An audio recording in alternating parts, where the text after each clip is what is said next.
Hey folks, Kevin here. Well, it's May 10th, 2023. I'm up in the 3rd food forest area here. And one of the things I'm planning on doing today is getting some of our bare root English oak trees transplanted. I'm way behind as far as projects go and all. It's a bit chilly today, but here's our uppermost swale system here. You can see there's lots of different flowering crab apples and pear trees. There's also chestnuts, butternuts, pecans, heart nuts. I can't think what else we've got. But one of the things, and here's our row of the blue spruces down here. And last year I worked on this area some. And so the English oak trees, like other oak trees, are a canopy part of the forest. So that gives us much more habitat up here next to the road, more of a living fence, if you will. And the sub-canopy trees that we'll be putting in along here as well will also help to populate this whole area, giving us somewhat of a barrier going into the food forest areas up in here. So what I'm going to do today is go right down here along with all the trees down here and intersperse some of the English oaks. Now this is real rocky ground in here, all stone wall in here years ago that I took out. So it is really super bony in some of these areas. So hopefully I won't hit too many big rocks. But that's the plan, is to get some English oaks along in here. I'll be moving out a couple of the trees that blew over some down by Pond 7.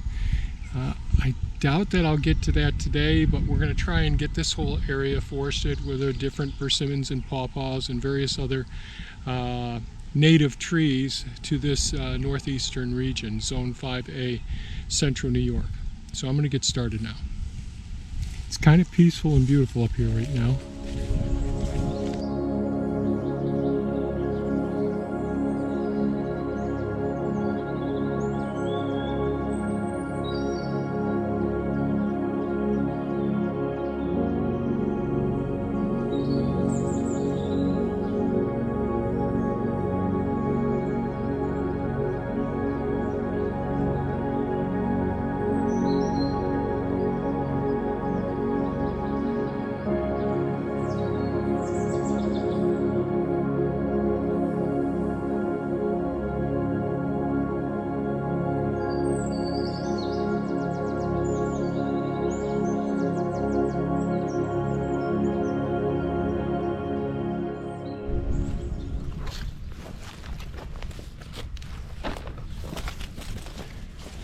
So I've gone down the line here and put a lot of the English oaks into holes.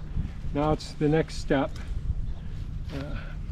The towels, nice wet towels, they've been nice and wet, these have been.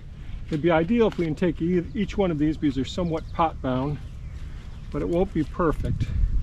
And we're going to want to bury it right up to here, right at the root crown. But first thing I'm going to do is to expand the functional root surface area by taking some mycorrhizal fungi, the spores, and just so that these can make an intimate relationship with the roots, and these will sporulate and extend the filamentous roots, the mycelium, out into the periphery, and that will, in essence, expand the absorptive capacity and exchange capacity for the plant that you're planting here. So this isn't ideal. Ideally, mixing your soil with small amounts of compost instead of this being basically decomposing leaves and other material.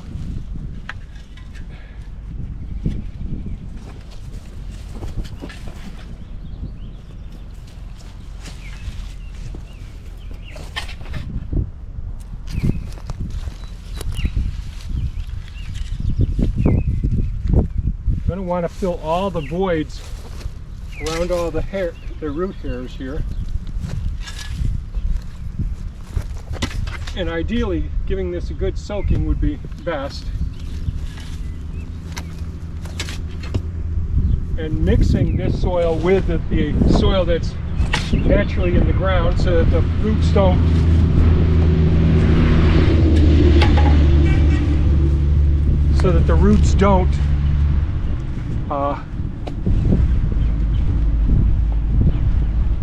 roots don't become root bound within this hole that we're just digging out. So trying to use my fingers, push the soil down in between all the root hairs here.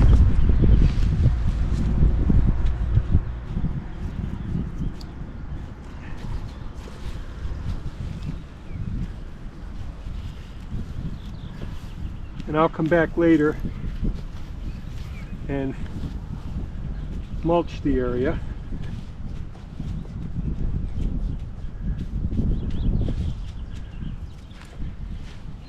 And I'll do some pruning on this one as well.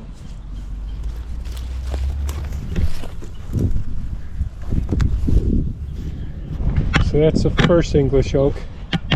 Got 38 more to get in the ground, most of which I'll get in the ground. There's a few small ones I'll put in the IBC totes. Okay.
So it's after dinner now, and it's the end of the day. I'm still up here in the third food forest, and here's pond 1, the one at about the highest part on our property.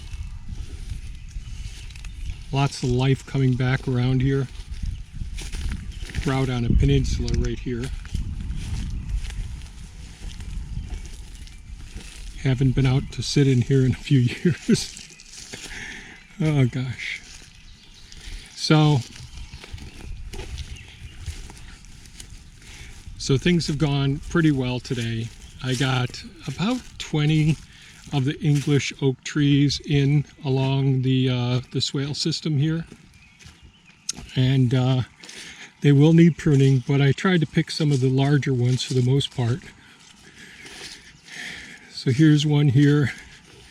They do have the mycorrhizal fungi, the spores, so that they can inoculate the roots of the oak tree and extend the functional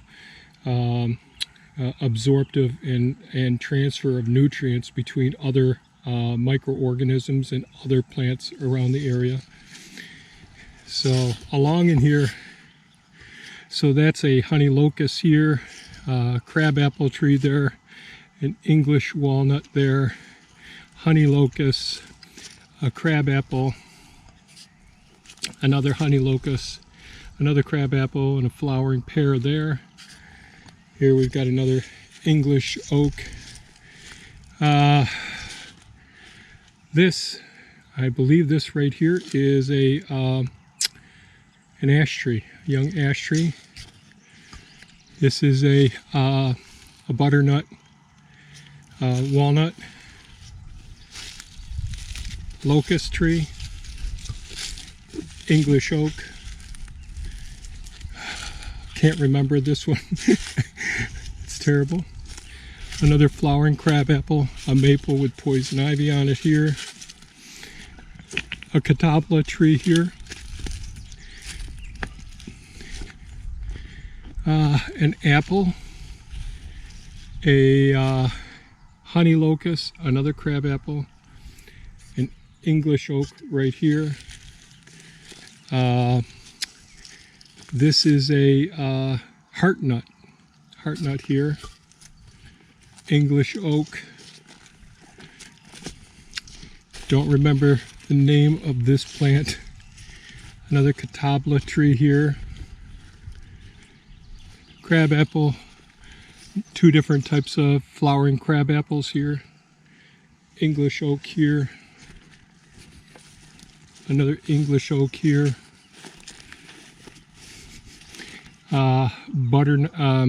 Heart nut, honey locust, crabapple. There's lots of pruning that's got to be done. Another catawba tree here. English oak, honey locust, English walnut. This is another, it's one of our nuts. It's not one of our heart nuts. It might be a heart nut. English oak, may I said that, flowering crabapple, honey locust, catawba, English oak, English walnut, flowering crabapple, pecan, English oak, catawba, flowering crabapple, catawba, heart nut, real nice heart nut here. I got to see if I can get some of the nuts from this one this year. The chestnuts, we started having chestnuts from these chestnut trees on the other side of the blue spruces here. I'm not sure. This may be another pecan, crabapple, flowering pear, catawba, English oak. Dang it. That's a Chinese chestnut there. Snapped the top, but the bottom's coming alive. Honey locust, English oak, flowering crabapple, honey locust, English oak, honey locust. Got lots of pruning to do here. Flowering crabapple, English oak. This is another heart nut here. Flowering crabapple, honey locust, catawba, honey locust, catawba, honey locust that I'm going to take out, windstorms here, and a pecan right here. And I've got to do some work on here. I got to do some work on all of our blue spruces as well. Last fall we did get the work on the Chinese chestnuts up front. Got some of that work done, and we also put in the tupla, I can't think of the other name for them right now, but they're a beautiful tree. Oh Lord. And I've got to do some work on I got to do some heavy pruning on this grapevine that I haven't gotten done yet. I'm probably going to have to neglect a lot of the trees over in this area. So we got lots of apples, and those are all hazelnut, a couple rows over there. But I did get some of the English oaks down around pond 7. So I think I put 4 English oaks down there. And then I put some more English oaks in some of the IBC totes that recently you saw I filled and put up around where the old rain gutter garden was. So that's taken care of. Yeah, I'm getting a little bit too late for getting these buggers pruned and set. But we'll see if we can do that. Right now I've still got a lot of plants to try and transplant. Of course, everything's emerging. The buds are all erupting in so many of the trees. That's why I wanted to get the English oaks in the ground and in totes. But I have the thornless blackberry plants that I've got to get in the ground. Some of the ones that I dug up earlier, a week and a half ago I think now. And I have to get some of the gooseberries in the ground. Unfortunately, we didn't have any responses to our ads on Facebook or Craigslist. Seems to be a bit of a challenge. So there's going to be a lot of stuff that's going to have to be put on the back burner because I'm not able to do as much as I used to be able to do in a day. But we were able to get all the English oaks into the ground or into totes. And so I'm happy with that. So there we go, the old gimbals wiggling here some. These are the areas where we used to have the grow our garlic and our shallots. And this is where I just dug up the gooseberries a week or so ago. And I've got a lot of work to do up in here because I've got a lot of plants to transplant up here. Got to get these peaches out of some of these tubes here. These are some of the ones we've been growing here. Some of our hybrid peach trees. And I think I'll end the video right about here. If you have any comments or questions, please leave them below. We're going to keep plugging away at these projects around here, and hopefully you folks will enjoy them. Thanks so much for watching. Give us a thumbs up if you found this video of value, and stay safe and take good care of yourselves now. Bye-bye.